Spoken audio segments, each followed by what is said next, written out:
On my graduation day, my parents demanded I give my diploma to my brother because he deserved it more. I just laughed and said, "That's not how it works," until the dean called my name and they lost it. On the biggest day of my life, the moment I finally proved everyone wrong, my own mother leaned in and whispered the most shocking betrayal I could ever imagine. What she asked me to do next, well, that's where the real nightmare began. Growing up, favoritism wasn't just present in my house, it was the law. My younger brother, David, was the sun, the moon, and the stars in my parents' eyes. He could do no wrong. When he messed up at school, it was the teacher's fault. When he wrecked his first car, they bought him another. Meanwhile, I was just expected to be the responsible one. The one who didn't need attention, praise, or apparently, basic human decency. But this took it to a whole new level. See, I worked my ass off. Straight A's, extracurriculars, part-time jobs. I did everything to save for college, to build a future for myself. David? He was failing half his classes, partying every night, basically a walking disaster. Still, my parents worshipped him. I'd hear them whispering about how special he was, how his potential just needed to be unlocked. Meanwhile, when I asked for help with tuition, I got, "You're smart, you'll figure it out." And you know what? I did. I got scholarships, took on more work, I made it happen. Fast forward to my college graduation. This was a massive milestone for me. I double majored, graduated summa cum laude, and even landed a job offer months before finishing. I was so incredibly proud of myself. Not that my parents ever bothered to ask about any of it. Then came the moment that still makes my blood absolutely boil. We were in the auditorium, just moments before the ceremony. My parents and David sat beside me, stiff and formal, like they were there out of obligation. I figured they were just being their usual selves. Then, my mom leaned in. Her voice was a low whisper, "After you get your diploma, you need to hand it to David." I blinked. "What?" "You heard me," she said, looking at me like I was stupid. "David deserves it more than you do." I actually laughed. Not a nervous laugh, a real, genuine laugh. Because surely this was a joke. But no, she was stone cold serious. My dad, ever the enforcer of my mother's delusions, nodded. "It'll mean so much to him," he said, his voice dripping with that fake, patronizing tone I hated. "You already have a job. You don't need the validation. But he does. This could be the push he needs to turn his life around." I was stunned, but I managed to choke out, "That's not how this works." David, who until that point had been glued to his phone, smirked. "Come on, don't be selfish. It's just a piece of paper." My hands clenched into fists. Just a piece of paper? This wasn't just a piece of paper. This was 4 years of sleepless nights. This was missed parties, missed vacations, skipped meals just to afford books. This was my blood, my sweat, my sacrifice. And they wanted me to hand it over like some participation trophy. Before I could respond, the ceremony started. I sat there, boiling, barely hearing a thing until my name was called. I stood, walked to the stage. My heart was pounding, but I held my head high. I shook the dean's hand, took my diploma, and then he smiled and turned to the audience. "And I'd like to take a moment," he said, "to acknowledge something truly special today. This graduate has not only achieved the highest academic honors in their department, but they have also been awarded a full-ride scholarship for their master's degree." The auditorium erupted. I saw my parents' faces drop. David's mouth literally fell open. And then, the final blow. "This," the dean added, "is an incredibly rare achievement. Let's give another round of applause." People stood. They cheered. I felt invincible. I turned to look at my parents and brother. Their expressions? Priceless. I walked off stage and back to my seat, feeling like I was floating. My parents were stiff as statues. David looked like he wanted to throw something. When I sat down, my mom hissed, "You humiliated us." I didn't even look at her. I just smiled and whispered, "You did that to yourselves." That should have been the end of it. But no, my parents don't give up that easy. They ambushed me after the ceremony. My mom was practically vibrating with rage. "You need to give the diploma to David." I tucked it firmly under my arm. You're out of your mind. My dad's face turned an ugly shade of red. We have done everything for you. And this is how you repay us. Everything for me? I asked, incredulous. You mean, like how you refused to help me pay for college? Or how you ignored me for 22 years while treating David like a king? David finally spoke up. You're being dramatic. That set me off. Dramatic? Dramatic? Do you have any idea what I had to do to get here? While you partied and pissed away every opportunity, I was working my ass off. And now you all seriously think I should just give you my diploma? Silence. I shook my head. You don't deserve it. None of you do. Then I turned and walked away. I ignored their calls. I ignored the texts. I even ignored the passive-aggressive Facebook posts from my mom about how some children are so ungrateful. Then, the real revenge began. I blocked them. All of them. I moved across the country. I even legally changed my last name, just so they couldn't claim any of my future achievements. And the best part? I sent David a picture of my master's diploma when I got it, along with a simple message, still just a piece of paper? For a while, my life was peaceful. I had cut my family off, built a future for myself. No more manipulation, no more being treated like a second-class citizen in my own home. Then, out of nowhere, I got an email from my mom. At first, I almost deleted it without opening. But something about the subject line made me pause. Your father is sick. I don't know why I opened it. Maybe some old habit of guilt, maybe just curiosity. But the moment I read it, I wished I hadn't. It was long, full of dramatic nonsense.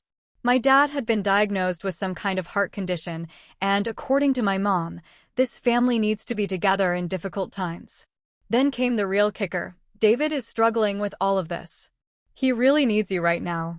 I closed my laptop so fast I nearly cracked the screen. David needs me, David, the same brother who had never lifted a damn finger for me, who had laughed when Mom and Dad demanded I hand over my diploma like it was some kind of party favor. Nope. Not my problem. I deleted the email and went on with my life. Or at least, I tried to. Because a week later, I got home from work, and there was someone sitting on my apartment steps. David. An unwanted reunion. I froze. How the hell did he find me? He stood up, looking like a mess. Unshaven, dressed like he'd just rolled out of bed, holding a Starbucks cup like it was the only thing keeping him alive. What the hell are you doing here? I asked. He smirked. That same stupid smirk he always had when he wanted something. Nice place. Expensive. Guess all that hard work paid off. I ignored the jab. How did you find me? Mom, of course. I let out a breath, forcing myself to stay calm. What do you want?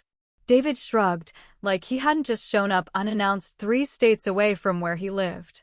Look, Dad's really sick. He might not make it. Mom's a mess. She's been crying for weeks. You know how she gets. I crossed my arms. Not my problem. His jaw tensed. You're seriously still holding a grudge? I laughed. A grudge? A grudge, David? You and our parents treated me like I was disposable for 2 decades. And now you think you can just show up and guilt-trip me into pretending we're a happy family? He sighed, rubbing his face like he was exhausted. Look, I didn't come here to fight. I came because Mom needs money. There it was. I let out a sharp, humorless laugh. You're joking. She's drowning in medical bills. Dad's treatments are expensive, the insurance isn't covering everything, and they're talking about taking out loans. I told them, I said. You told them what? I snapped. That I'd pay for it. That I'd fix all their problems. His silence was answer enough. I shook my head, disgusted. Let me get this straight. They spent years ignoring me, belittling me, treating you like royalty, and now when they need money, suddenly I exist. Jesus, it's not like that, he muttered. Then what is it like, David? I shot back. Tell me, what do they say about me now? Do they even know how hard I had to fight to get where I am? Or am I still just selfish because I didn't hand my future over to you on a silver platter? David sighed, looking away for the first time. He seemed uncomfortable. They think you should help because you can, he admitted. Because you're the successful one now. That hit me like a punch to the gut. Not because it hurt, but because it was so damn predictable. I took a slow breath, forcing myself to stay calm. I see. And what about you? What are you doing to help? He shrugged. I'm trying to find work. I narrowed my eyes. Trying? So you don't have a job? He shifted uncomfortably. Not right now, no. Typical, I smiled coldly. So let me get this straight. You, the favorite child who never had to lift a damn finger your entire life, are still unemployed, still mooching off mom and dad, and still expecting me to fix your messes? He didn't deny it. I shook my head. Get the hell out of here, David. I turned to unlock my door, but then he dropped a bomb. If you don't help, they might lose the house. I froze. And just like that, it all clicked. A bigger game. This wasn't just about dad being sick. This was about money. They didn't just want help with medical bills.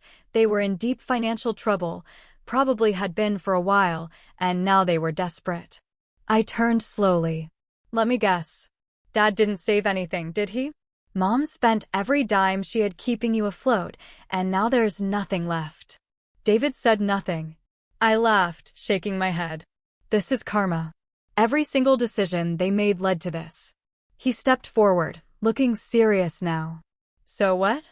You're just going to let them lose everything? I looked him dead in the eye. Let them lose everything? I walked inside, and this time, I locked the door behind me. That night, I couldn't sleep. Not because I felt guilty, I didn't, but because I knew this wasn't over.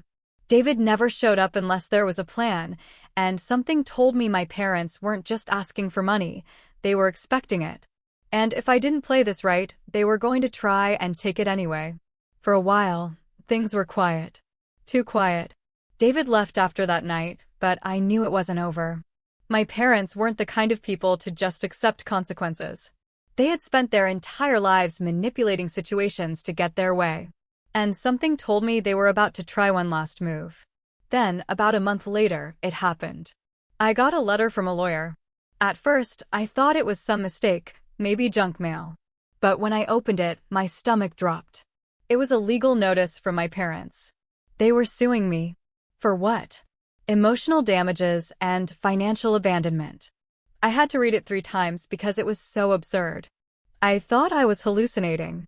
My parents were actually trying to take me to court because I had refused to provide financial assistance, despite being in a position to do so.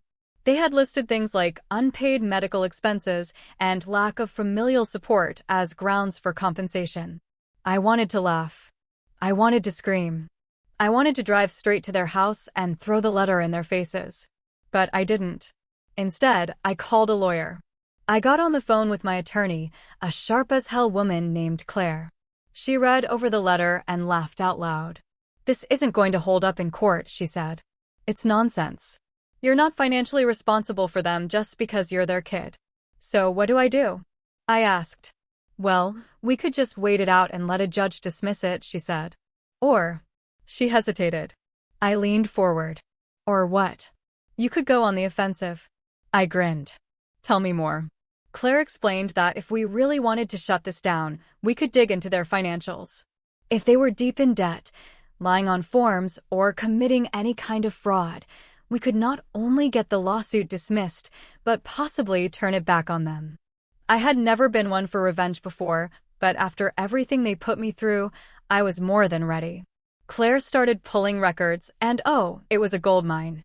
Turns out, my parents had been living a financial lie for years. They had taken out multiple loans they never paid back, racked up credit card debt in the hundreds of thousands. They had refinanced the house so many times it barely had any equity left. And the kicker?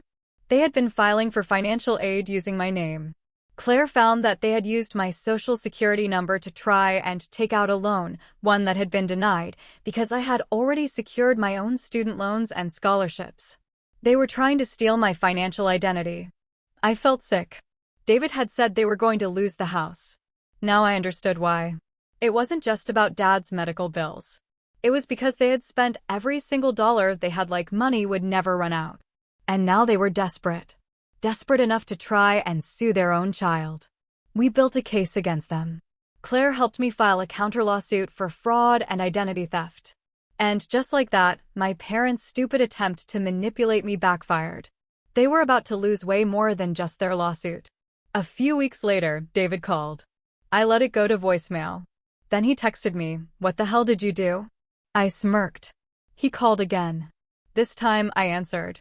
"Did you seriously sue Mom and Dad?" he demanded. I leaned back in my chair. Yep. He was furious. "You're ruining everything," he yelled. "They're talking about bankruptcy. They might lose everything." I laughed. "They did that to themselves." "Are you serious right now?" he snapped. "They're our parents." "They were never my parents," I said coldly. "Not in the way that mattered."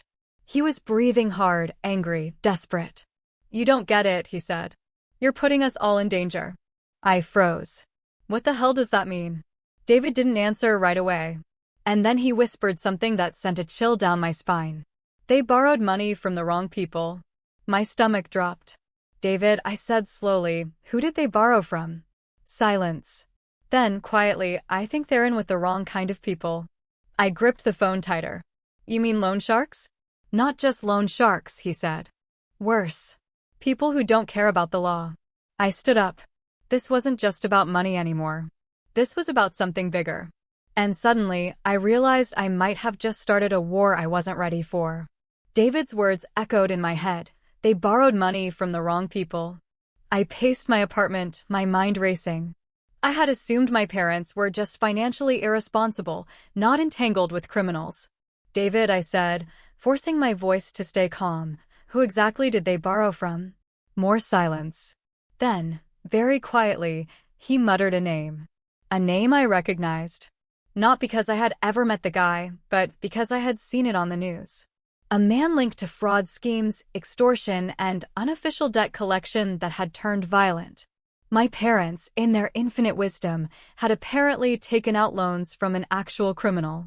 And now they were on the hook for money they couldn't pay back. I didn't want to go back. But I also couldn't ignore the feeling in my gut, telling me this was going to spiral out of control. So I booked a flight. When I landed, I went straight to my parents' house. The place looked worse than I remembered. The once pristine lawn was overgrown, the driveway had cracks in it, the mailbox was missing. And when I knocked on the door, it took a full minute before my mom opened it. She looked terrible. Bags under her eyes, hair unbrushed, clothes wrinkled. For a moment, she just stared at me, stunned. Then, instead of a greeting, she snapped, "Why are you here?" Not, "Hello." Not, "We missed you." Not even a fake, performative hug. Just hostility. I stepped inside without asking. "I need to talk to Dad." She scoffed. "You've done enough, don't you think?" I ignored her and walked into the living room. And there he was. My father. A man who had never once said he was proud of me. He looked old, weaker than I remembered. Thinner. There was a cane beside him. And when he turned to see me, his expression hardened. "So, the prodigal child returns," he muttered. I folded my arms. "Cut the crap, Dad. We need to talk about the people you owe money to." That got his attention. He sat up straighter, glancing toward my mother, who looked panicked. "There's nothing to talk about," he said. I laughed. "Oh, really?" Because David seemed to think there was. At the mention of his name, my mom flinched. David walked in just then, his face tight with frustration. "Why the hell did you come back?" he hissed. "To fix the mess you all made," I shot back. "Tell me the truth. How much do they owe?" David's eyes darted toward my father, then my mother. Nobody spoke. And that's when it clicked. David owed the money. Not just my parents. Him. I turned to my mom. "Did you lie to me?" She swallowed hard, looked away. David rubbed his face and muttered, "You wouldn't understand." I snapped. "I wouldn't understand?" "I broke my back to build a life because none of you ever supported me. Meanwhile, you partied, failed out of school, and somehow managed to get so deep in debt you turned to a goddamn criminal for help." David looked furious. "It wasn't like that." "Then what was it like?" I demanded. "Because from where I'm standing, you are the same selfish user you've always been, expecting me to clean up after you." Then something inside me cracked. I turned to my parents, shaking with rage. "All those years, you told me I had to be the responsible one. That I had to work harder because David needed more support. But the truth is, you raised a spoiled, entitled brat who never had to face a single consequence in his life. And now? Look where that got you. My father stood up, using the cane to keep himself steady. His face was red, furious. We did everything for you, he shouted. I laughed. Cold, old, and bitter. Everything? You treated me like I was nothing. You pushed me aside so you could spoil him. And now you need me. My mother was crying now. Real tears. Not guilt, but desperation. You have the money, she whispered. You could help. I felt like I had been punched in the gut. Even now, after everything, she didn't see me as a person. Just a resource. My fists clenched. I would never be free unless I walked away. So I did. I turned, walked to the door, opened it, and right before I left, I looked back. This was your choice, I said. Not mine. Then I stepped outside, and for the first time in my life, I felt truly, utterly free. What would you have done in my shoes? Have you ever had to cut ties with family to save yourself? Let me know your thoughts in the comments below. I really want to hear what you think.